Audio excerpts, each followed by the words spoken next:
All aboard! Ladies and gentlemen, boys and girls, football fans of all ages, I am Beast Mikey. You've now arrived on my train of thought.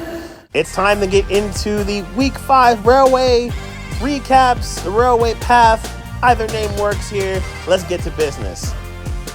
Did Amazon just get a really good Thursday night football game?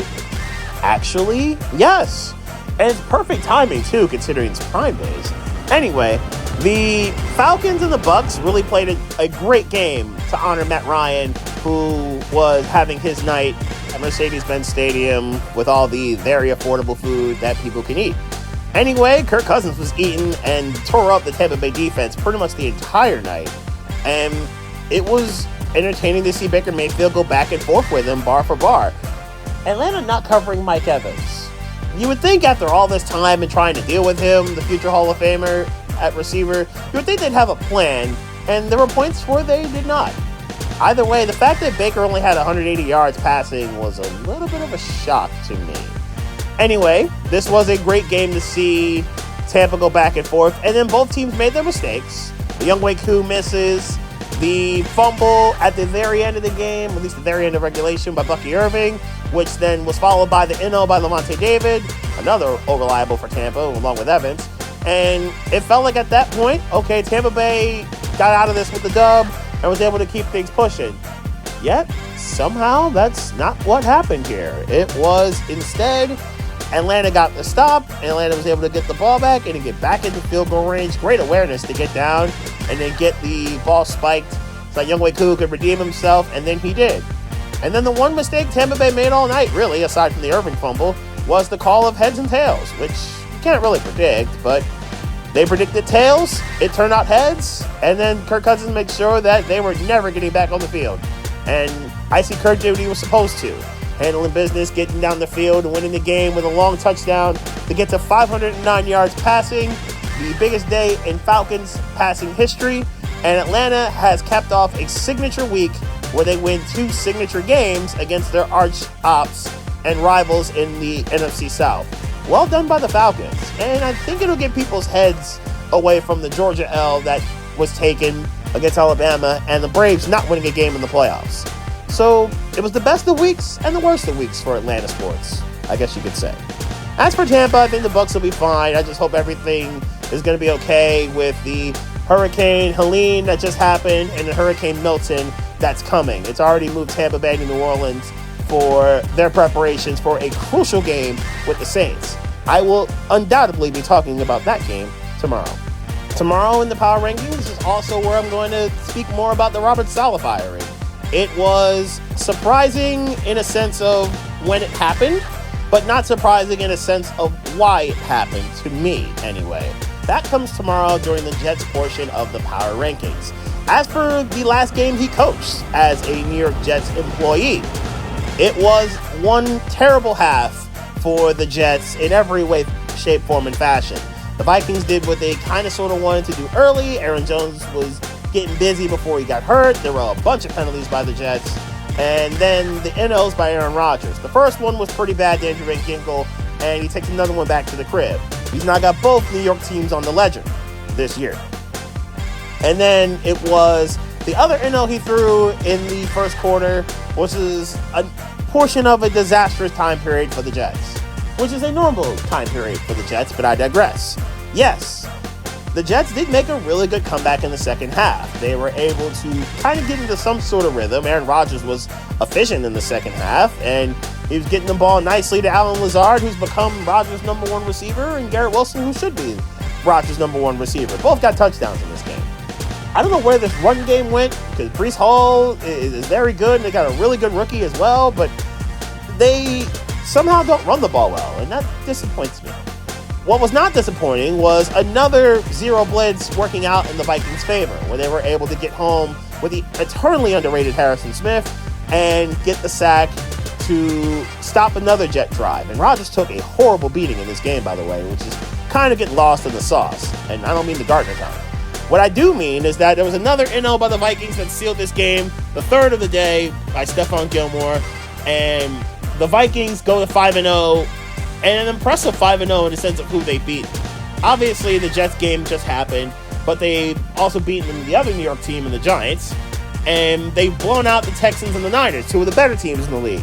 And the Packer game is a signature win, even though that second half, just like this one, weren't great. But at least they were wins. Minnesota's got a bye, and they look like real Super Bowl contenders. This was not on the bingo card to start the season. Even as a Dolphins fan, I do not recommend watching the Dolphins game against the Patriots over again. This was ugly, and it was brutal because of the mistakes that were made by both teams, to be honest. There were plenty of penalties, procedure ones by the Patriots. There were plenty of really dumb things that happened with the Dolphins special teams. It was a messy game in so many different facets. The missed tackles by the Dolphins on the Ramondre Stevenson touchdown, which was after one of the actually truly good plays of this game, with the Christian Gonzalez, that was really Snoop's one terrible pass. He did have an underthrow on Tyreek that should have been an but Tyreek played good defense there, so maybe it's a good defensive play by Tyreek Hill. And all in all, this was a brutal game in almost every facet. In truth, it should have never come down to the Jalen Pope play at the very end, because Miami left 9 points on the field. 3 of them by a missed kick by Jason Sanders, 3 of them by a false start that may or may not have happened to Austin Jackson, and the next play was a botched snap by Blake Ferguson, which may have been the first or second botched snap I can remember for Ferguson in his career. And then 3 more points were left on the field because of a terrible miscommunication by Aaron Brewer, who's the Dolphins center, and Snoop Huntley, and then Brewer snaps the ball past him, losing 20 yards on a third down, and that knocked Miami out of field goal range, costing the Dolphins 9. If you want to say that Joey Sly missing a 31-yard kick was just as bad as the Sanders, well, slightly worse than the Sanders missed kick, okay, so be it. So that's still 6 points off the field, and Miami's still up by 2 scores. So Miami's obviously not taking the 2-point try with the touchdown they actually scored. Now let's get to the elephant in the room, which was the Jalen Pope catch or no catch. And this was called right. You have to have the heel and bounce too in this situation. Dean Blandito, in real time, is explaining to everyone how this rule is different from the sideline rule. This is the correct call and the correct application of said call. You have to have the heel and bounce too. Patriots did not get screwed, even though you can bottle up all the water or you can create enough tea to throw overboard once again in some sort of harbor somewhere in Boston, but they did not get screwed. This was the right application to the call. It's a weird call considering how different it is from the sideline, but it's the right application since the rule exists. Miami was slightly better. It was a brutal game. It was an ugly game. After tomorrow, when the Dolphins portion of the power rankings, I will do my best to never speak of it again. You should too. I'm going to make this one quick too with the Commanders and the Browns. I at least got paid to do this one. And producing the Commander feed. And from what I heard, it came to the crowd reactions at FedEx Field. That place was lively and it was jumping. That's saying something because it really isn't the case for the Commanders over the years. At least it hasn't been. Jaden Daniels is like that. He cooks up another talented defense. This week it was the Browns who were the latest victim. I talked about the Terry McLaurin versus Denzel Ward Buckeye v. Buckeye situation. And McLaurin definitely won that, especially with that deep ball he caught early. He did fumble, though, which was not great, but he had 100-plus yards, Terry McLaurin did. McLaurin did really well. Washington ran for 215 yards. Great area code. But that team's not playing this week. Back to D.C. They did really well running the ball. Brian Robinson, Austin Eckler, Daniels had a long run. Daniels also had that beautiful touchdown throw to Dynamic Brown, which was as dynamic as that first name implies. And the Commanders kept it pushing. Deshaun Watson was terrible yet again, blah, blah, blah. I don't think he quit on his team. I think that was just a delay of game, miscommunication type deal. And just another disaster week and a disaster Sunday for the Cleveland Browns. Also known as an average Sunday for the Cleveland Browns. The rules of the NFL recently seem to be that a team has to go from worst to first every year. We all thought it would be the Bengals, but right now, it's looking like the Commanders, who are 4-1. In a division that is not looking like it's great and trying to get its act together, maybe it's Washington that's the worst to first team this year. We all had on the bingo card that the Carolina Panthers were not going to be the worst to first team coming out this year in these NFL playoffs. They will not be the worst to first team going to the NFL playoffs. The good news is they started this game really well in Chicago. Chuba Hubbard had a long touchdown run. The bad news is that's really the one highlight we can truly say Carolina had this past Sunday. This turned into an onslaught from the Bears, 30-plus points unanswered, and an easy beatdown where Caleb Williams looked really good, getting the ball to DJ Moore. Carolina, you could have waited a year and had both these guys still on your team, while probably still keeping Brian Burns, while probably still keeping Derek Brown, while probably still having Shaq Thompson healthy. You get the idea. Anyway, this was a really good day for Caleb Williams, and obviously will beg the question of, is this Bears and Caleb getting better, or is this Panthers and everyone having their opportunity to pad their stats against them? Unless you're the Raiders, at which point you do not pad your stats against the Panthers. Rather unfortunate there. Unfortunately for the Lions, who were on their bye week, this is part 2 of what is a not so great Sunday for them because of their ops. The Vikings won in London. The Bears win in Chicago. What about the Packers in Los Angeles? I'll get to that later. But what I'm going to get to now is Chicago's next opponent, which is Jacksonville, ironically, in London. Let's talk about the last 10 years when it comes to this situation for the Jaguars and the Colts. They've all ended in Colts L's, not just the one in the middle of their teammate. Whether it's in London, whether it's in Duval, whether the Jags are good, whether the Jags are bad, whether the Colts are good, whether the Colts are bad, whether the Jaguars are trying to tank, whether the Jaguars fans are wearing clown outfits. That did happen once. Whether Carson Wentz is on this team, which should have arguably had the Defensive Player of the Year and an Offensive Player of the Year candidate. It has not mattered. The last 10 years, it's been L's for the Colts against the Jaguars when the Jags were the home team. And this tradition looked like it was going to continue as the Jaguars proceeded to get out running. Trevor Lawrence did really well. Brian Thomas continues to emerge as a pretty solid player. Tank Bigsby filled in nicely for the injured Travis Etienne and ran cats over and did what his name implied. He also fumbles a bit too much to me, but he does what his name is implied and runs over people like a tank. Good stuff there. Very appropriate name.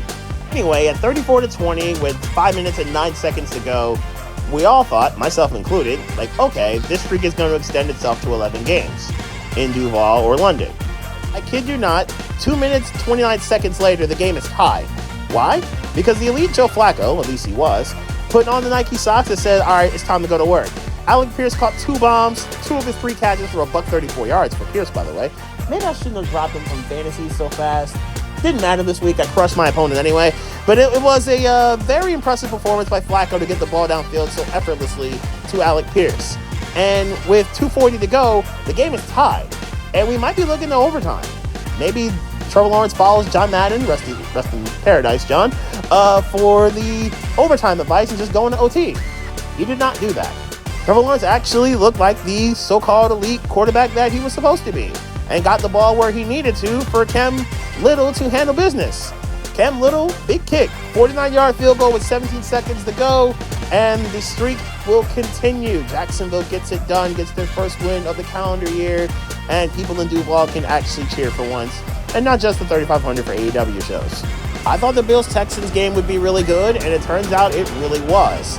It probably should have been a blowout for Houston, and Houston really faltered a little bit in the second half, but it was a really dynamic game. Nico Collins continues to be a great look for C.J. Stroud. That Ohio State and Michigan flow, kind of weird. And I don't think a Buckeye is going to hug a Wolverine after Michigan losing on Saturday, but I digress.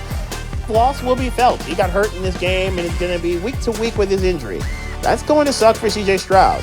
What also sucked is that the Bills were, on Houston's watch anyway, able to get back in this game and actually even tie it in the fourth quarter, and what turned into a very defensive quarter as nobody scored until Bass hit his field goal with 3:18 to go. Let it be known that Josh Allen was absolutely concussed. We have to talk about this. This is the second time he's had a very hard landing on his head where you can see his head bounce off the ground, and he looked dazed and confused and absolutely out of it. He had a bad game up until this point, and then had that hard impact. And I don't know if Buffalo even tested him for a concussion, but it looked kind of obvious that this is the second straight week that he wasn't all the way there. And we don't know if Sean McDermott had a concussion at all, but we know he definitely wasn't all the way there with his decisions on the last drive Buffalo had before Houston won this game. 3 straight passes, backed up at your goal line. Houston has their timeouts. What are you doing? That is coaching malpractice at its highest. And it would probably be worthy of a fireable offense had it not been for what Robert Saleh has been doing in the AFCs. Anyway, that's a different subject. I'll get to that tomorrow. Just horrible decision-making to have Josh Allen have 3 passes after the concussion he suffered, and 2 of them probably should have been picked. You got lucky on that part too, which would have made this even worse for you. Instead, CJ Stroud intelligently gets the ball out where he could have ran and burned the rest of the regulation clock. It's the timeout called, and then Kami Fairbairn did the rest. 59 yards at the gun. Buffalo gets it done, and even then on the sidelines, you can look at Josh Allen where it's like, he don't know where he at. He don't know if he's in Honolulu. He don't know if he's in Houston. He don't know if he's at Minute Maid Park watching the Astros lose again. It was not a good day to be Josh Allen, whether it was the landing on the back of his head or the game itself. It was just not good at all.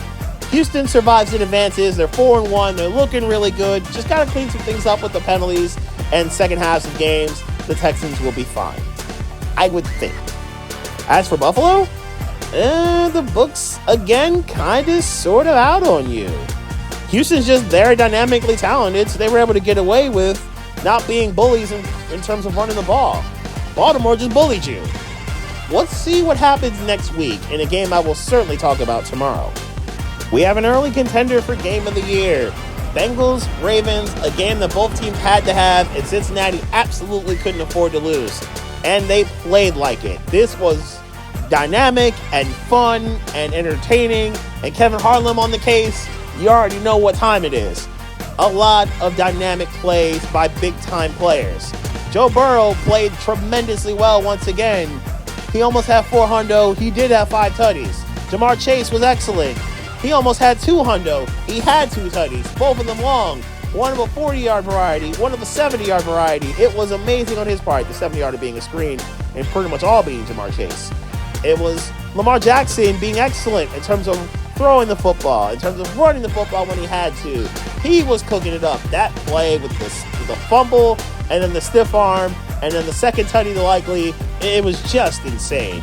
Also, Mark Andrews has got fantasy owners in a serious panic. They are down very bad for having him and him not doing too much of anything. Burrow was nearly flawless. The one mistake he did make allowed the Ravens to tie the game and send us to OT. That end of Marlon Humphrey was clutch, and Humphrey's another big-time player, so you kind of expect him to be clutch at different points. It was a devastating play by Burrow and, by Marlon Humphrey to get Justin Tucker a shot to try to tie this game, which he bagged. OT we go, Ravens get it first. Ravens didn't have it long. Lamar Jackson fumbles it. And now, another clutch kicker, Evan McPherson. McPherson's in that peer group of great kickers in the NFL. It looked like, McPherson's going to win this game. The Bengals are going to be 2-3, and they're going to suddenly be right back in it in the division of doom known as the AFC North. Instead, terrible snap. The holder tried his hardest to get it together, but unfortunately he couldn't. McPherson hooks it left. Not great for the fantasy team, but it's all good. Again, we won our game. We keep it pushing. McPherson misses, and now the Ravens get another shot when they probably shouldn't have had it, and then King Henry handles the rest. Long run for him, 10,000-yard club he now joins as part of his Hall of Fame career. Justin Tucker, as part of his Hall of Fame career, bags another game-winning kick. Ravens win a game that was chaotic and absolutely insane and absolutely is an early candidate for Game of the Year. As for the Bengals, 1-4 looks like doomsday, and it looks like it's a wrap. Not great for Ohio sports.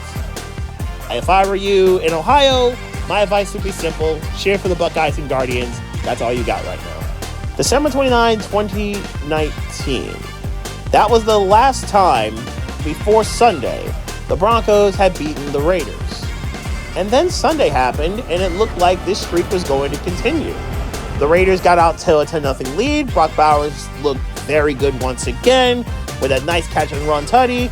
And it looked like the Raiders were going to go up 17-0, and this was 17-3, and this was going to be really over. And then PS2 changed everything.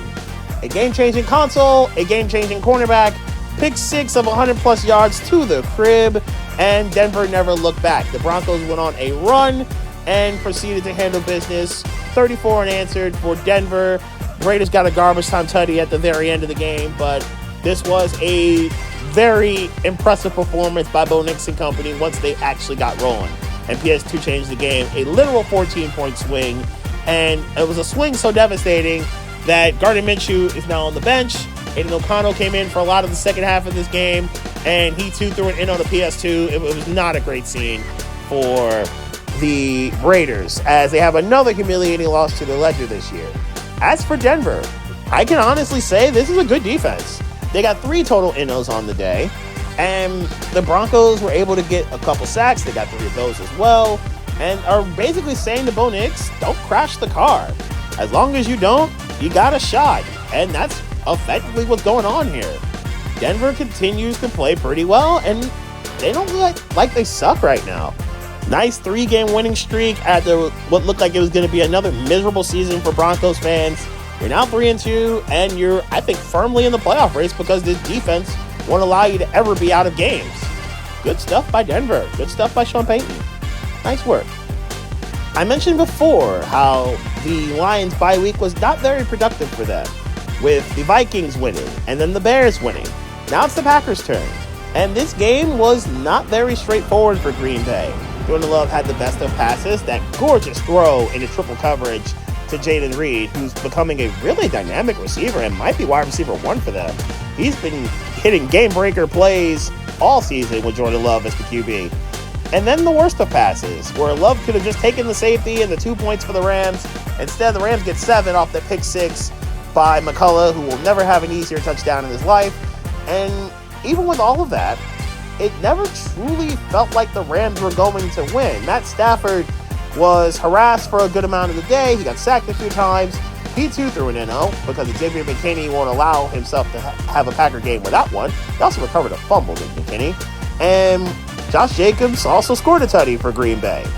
Once again, it never really felt like the Rams were going to win, even though they scored a touchdown with 3.5 minutes to go. They just didn't get a chance to have the ball back with a real chance to get this thing done. Good win for Green Bay, and it pretty much finishes off what was not a great productive day for Lions fans, as all the ops won. At least the Tigers are keeping it pushing in the ALDS, and Game 3 in said series is tomorrow in Motown. At least there's that. As for the Rams, yes, they're 1-4, but it doesn't feel like the Bengals version. The Rams have a bunch of injuries, and I think as long as they're healthy, they got a decent shot to win the NFC West because the division cannibalizes each other. What's my proof of this? There's an example in Santa Clara that we need to talk about here. And Kyler Murray, first, before I get into the nuts and bolts of this game, the disrespect of this particular play right here. Murray's at the 43-yard line throwing up the deuces to the Niners. This isn't Tyreek Hill, who's already cooked the defense while throwing up the deuces. This is Kyler Murray before cooking the defense and throwing up the deuces as he does this. Goes 50 to the crib while throwing up the deuces 7 yards in. That is levels of disrespect that you could probably do in a video game, and Talk to Body was not a true combo here. What also wasn't a true combo was Kyler to Marvin. Marvin Harrison did not get his obligatory touchdown. It's a little surprising that I can actually say that, and we're 5 weeks in, and I don't say that. It's the first time since week 1.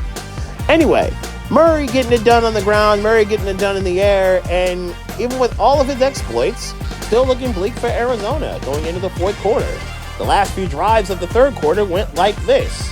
It went field goal Niners. This is after the Cardinals tied the game at 10. And then it went blocked field goal touchdown for the Niners. Murray to Nick Bosa. And then field goal Niners once again. So that's a nice 13-0 run to end the quarter. And it's 23-10 San Francisco. And it's like, okay, everything is as it should be. The Niners going to put this away in the fourth. We keep it pushing. And then we didn't keep it pushing, and the Niners didn't put it away. The Cardinals basically got 4 turnovers in the quarter after punting to start the quarter. Okay, it was a standard one. It's deep in their territory. Fine. Arizona gets a field goal. Okay, we're still good here. And then a turnover on downs, which is not good here. Okay, that's not great. Cardinals then score on after that. And then it looked like the Niners, okay, they got their act together. They're going to salt this away. Got the Arizona 9-yard line, and they fumble. Jordan Mason's done really well in the stead of Christian McCaffrey, but this was not one of those moments he's going to want to remember. He fumbles. inside the 10. Cardinals get it back and turn it into 3 points. Okay, that's not great. Now the Cardinals have the lead, but at least the Niners have the ball back. It's cool. Niners are going to be able to get the ball downfield and probably have to score a touchdown because their kicker is now out, Jake Moody, and Purdy throws an inno. He's not beating the system quarterback allegations like he felt like he was earlier on this season. Instead, this is a pretty bad loss for the Niners, who normally close these things out. Who am I kidding? This is Kyle Shanahan. He doesn't normally clear these things out. And the Cardinals steal a game they probably shouldn't have won. Then again, I should have seen this coming because it's what I said at the start of the year. Arizona's going to win a couple of games they have no business winning. This was one of them. But with all this chaos and all this mayhem that happened here in the NFC West, surely Seattle, who's facing the lowly Daniel Jones-led New York Giants, are going to be able to take this over and handle business.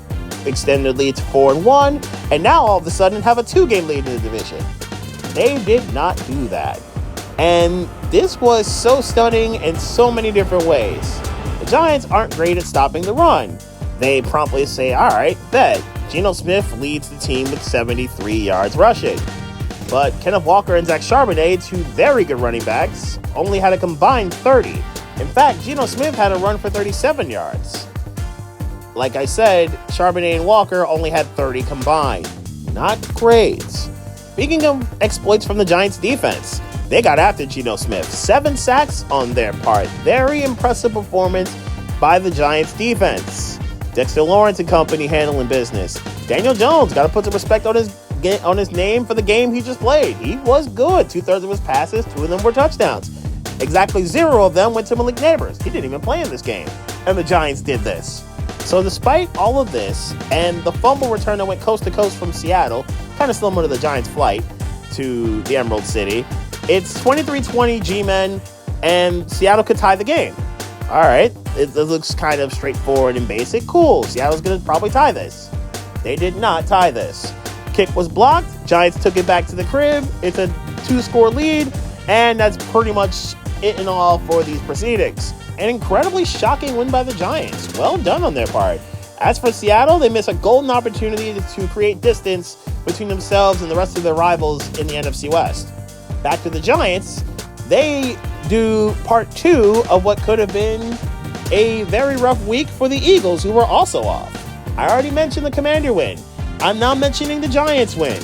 And now, after waiting all day for Sunday night, we have to wait another 90 minutes for this game to begin between the Cowboys and the Steelers, thanks to a whole lot of rain in Pittsburgh and some really nice visuals, from the dude drinking beer under his poncho to the lightning visuals over Acrisure Stadium, I still think it's Heinz Field, to now we get to the Cowboys and the Steelers, and this game was kind of sluggish, aka an average Steelers game. It felt like a street fight, and fortunately for Dallas, because Pittsburgh's offense isn't super dynamic, the losses of Tank Lawrence and Micah Parsons weren't incredibly felt, which is good for Dallas. Despite the awful mistakes, and they were awful, by Dak Prescott. The NO at the goal line was a pass that had no business being thrown. The sack by TJ Watt and company, which was the strip sack, the fumble recovery. Okay, that's just TJ Watt being godly. And then the other NO that Dak threw in Steeler territory, also a pretty terrible throw, even though the guy who caught it went to a really good school. Joey Porter Jr., by the way. We are Penn State.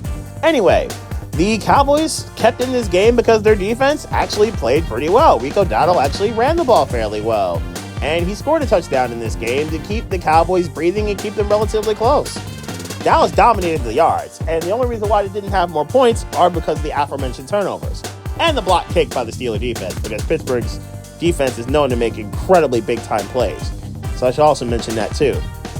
Even with everything that happened, it took the Steelers scoring a touchdown to make this game kind of dramatic at 17-13 Pittsburgh. And Dak had to have a got-to-have-it drive. He had to have a gotta-have-it, need to score a touchdown drive to win this game, and somehow was able to do it. Got the ball downfield nicely, and it wasn't really to CeeDee Lamb either. It was to pretty much everyone else. Dallas moved downfield quite nicely and got to the goal-to-go situation at the 1-yard line. And then the fumble, which we all thought Landon Roberts made the play of the game. That was an incredible dive that we've seen from Steelers before him, for Palomalo being the main one, but Dak was able to fall on it and save the day. And then we got the 2 passes to Turpin, one where he might have pulled his groin or torn his groin. Hopefully he did not do that.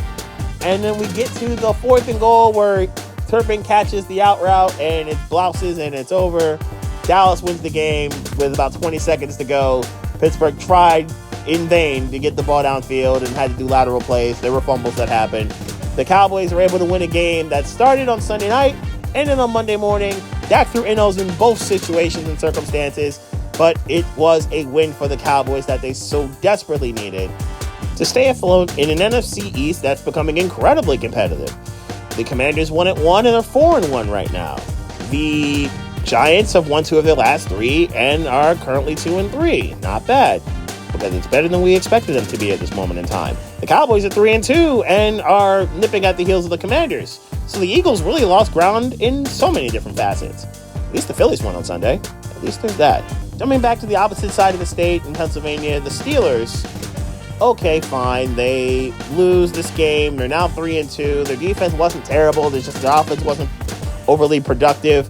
They're at least in okay shape because the division is kind of sort of cannibalizing each other. I think the Steelers are going to be okay as long as Justin Fields doesn't crash the car or lose to the Raiders, because the Steelers have had a horrible knack of doing that as of late. Speaking of the Raiders, they have the enviable distinction of being the last team to actually beat the Chiefs. That's good news, I guess, on their part.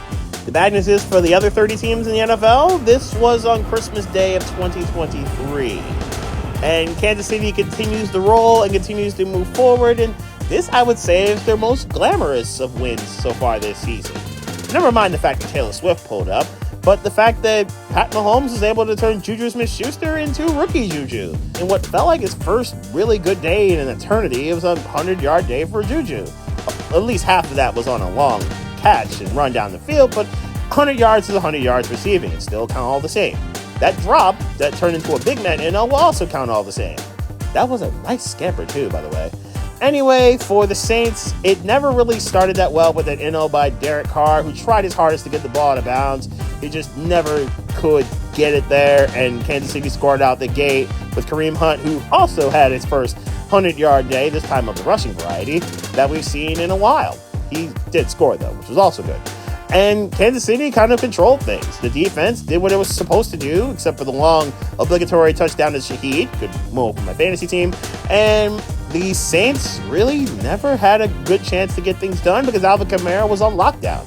Chris Olave really wasn't much of a factor either. And then Carr got hurt towards the end of the game on what was a really nice throw, just turned out to be an incompletion. And that was effectively the end of the game and end of these proceedings. So, yawn, Kansas City wins again. They win this time by 2 scores. There was really no true controversy, unlike the previous Chiefs wins this year. They're 5-0, and like the Vikings, they're going to be off. Both teams will be tested. I will talk about those games next week. Since I've now reached the final stop of this train of thought, I should mention that my picks were solid again. 9-5 week. I am overall 45-33 for my picks this season. Tomorrow, power rankings. Who fits in what tier? And I feel like we're getting kind of sort of back to normal when it comes to these power rankings when I say the following sentence. Carolina, you're going to be the first stop of my next train of thought.